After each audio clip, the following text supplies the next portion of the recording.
ये जवाब मुझे बताइए जरा कि जो पहली बात नंदकिशोर गुर्जर ने कही वो ये कही कि वे खास मानसिकता के लोग हैं और उनके मुताबिक वो संप्रदाय विशेष से संबंध रखते हैं जो कांवड़ पर सुरक्षा को भेजना चाहते हैं या वहां पर कुछ संकट पैदा करना चाहते हैं। इस बात से आप सहमत हैं या आपको कोई सवाल उनसे? जी आनंद जी, बहुत बहुत धन्यवाद आपको और आपके सभी दर्शकों को मेरा जय हिंद जय संविधान।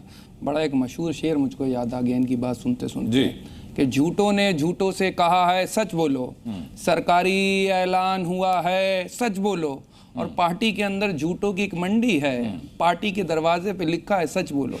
अब ये जो बात कह रहे हैं इन्होंने ओपनिंग मार्क में ये कहा ये देश जो है सनातन का है और ये देश जो है आस्था चलता है। माफ करिए, ये देश सभी का है और देश संविधान से चलता है। आपने भी संविधान की जो है ओथ ली होगी जब आप जो है विधायक बने होंगे, तो ये मत कहिए कि देश जो है वो आस्था से चलता है। यहाँ संविधानिक जो है लोगों के हक और हकूक हैं, राइट दे रखे हैं, फंडामेंटल राइट दे रखे हैं, उसके अकॉर्डिंग जो है वो मान्यताएं होती, चीजें हैं। ठीक है, धर्म है, उसमें आस्था भी है और बहुत से हमारे जो समुदाय के लोग हैं उसमें आस्था जो है हमेशा एक बड़ी चीज मानी गई है। आज कावड़ की है, सभी लोग कावड़ की जैसे उन्होंने बताया कि आस्था का सम्मान करते हैं। बहुत सी जगह मुस्लिम समुदाय के लोग, वो भी हमने तस्वीरें देखी हैं, जब कावड़ यात्रा निकलती है तो उनके लिए फूल मालाएं बरसाते होते हैं। वो भी पिक्चर एक दिखाया करिए, एक ही नैरेटिव चलाते हैं, वो अच्छा नहीं लगता, दोनों narrative.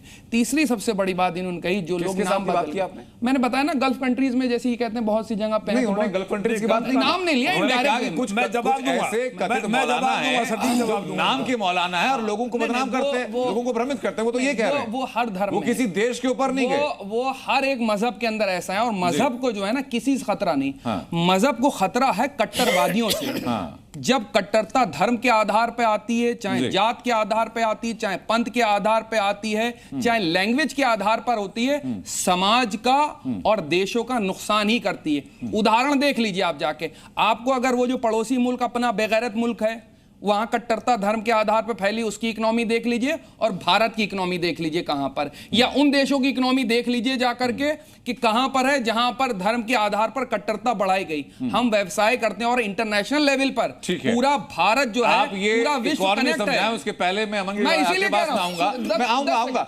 Economic point of view पर हम लोग आएंगे। पहले आस्था की बात पूरी कर ले, 10 सेकंड। ठीक है, 10 सेकंड। जिन लोगों के, मैं सरकार से, ठीक है आपकी आस्था सम्मान कर रहे हैं, आप कह रहे हैं वो होटल बंद होना चाहिए, आपकी आस्था हम सम्मान करेंगे, लोग बंद कर दें अपने होटल, लेकिन जो निश मार्केट है, जो हमारे छोटे छोटे रेड़ी पटरी पे काम करने वाले हैं, मांस बेचने वालों को मना कर रहा हूं, मांस भी बेचे, मैं उसमें कह रहा हूं जो अनऑर्गेनाइज सेक्टर है, जो बेचारे दिन भर अपना काम करके पैसे ले जाते हैं, सरकार उनके लिए इतने दिन की व्यवस्था कर दे, बंद कर देंगे। ठीक है सर, आप महाराज मैं उनका जवाब दे दूं एक सेकंड में। पहली बात तो मैंने आस्था से देश चलता ये नहीं कहा, उसको सुधार करना चाहिए। आपने अभी कहा नहीं, ये नहीं कहा, आपने आस्था का सम्मान नहीं, आप दिखा दिया, अभी आप उसको देख लीजिए। हमने कहा है कि आस्था का सम्मान होना चाहिए।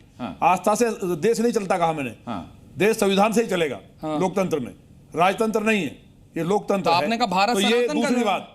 दूसरी बात आपने कहा कि उनको बेचने दीजिए, ठेली पे जो मांस बेचते हैं, अभी कहा ना, तो यहाँ इस देश में कोई नहीं बेच पाएगा। क्यों? कावड़ यात्रा जब तक चलेगी तो उनके लिए आपने व्यवस्था क्या करी है? उनके लिए व्यवस्था है, वो फल बेचे, सब्जियां बेचे, आपने व्यवस्था भी आएंगे, नहीं एक एक करके व्यवस्था पर भी आएंगे, व्यवस्था है, बेचे सरकार उस व्यवस्था पर हम लोग आएंगे, economic point of view discuss करेंगे, व्यवस्था सबके लिए, economic point of view discuss करेंगे, कोई किसी को नहीं रोकता, लेकिन वो तो सरकारी आदेश आ गया सर। मैं तो कह रहा हूँ जो आचार्य अमनगिरी महाराज, आचार्य जी जो 51 जगहों पर चौकी बनानी पड़ रही है, हम तलवार लेकर के लोग तैनात हो रहे हैं, हम तलवार लेकर के बात को महाराज ने भी नहीं कहा है कि तलवार लेकर रहेंगे, सर हथियार रहेगा कि नहीं रहेगा, लेकिन वो उनके नहीं जाएगा, हथियार किसी निर्दोष को नहीं रखा जाएगा, संविधान के दायरे में बात चौकी में रहेंगे, उनके पास हथियार क्या होंगे, पत्थरबाजी होगी, उससे रक्षा कैसे करेंगे? हथियार तो सभी रखते हैं, हम हाथ जोड़कर हथियार सब रखते हैं, लेकिन लहराएंगे ऐसा नहीं है, पुलिस प्रशासन जो ठेलियों पे माल लहराएंगे नहीं, मदद करेंगे, रहते नहीं रहते, उनके चापड़ चीनो। महाराज जी, तो हमारा मतलब कहना ये है, महाराज जी की बात सही है।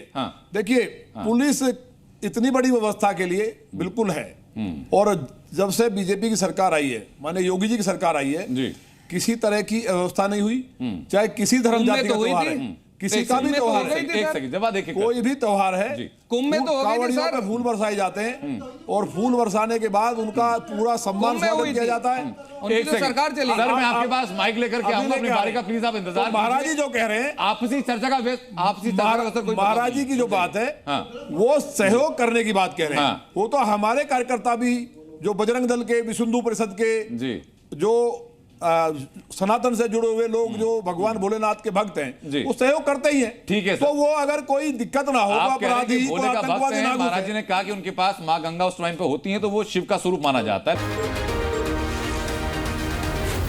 जी न्यूज़।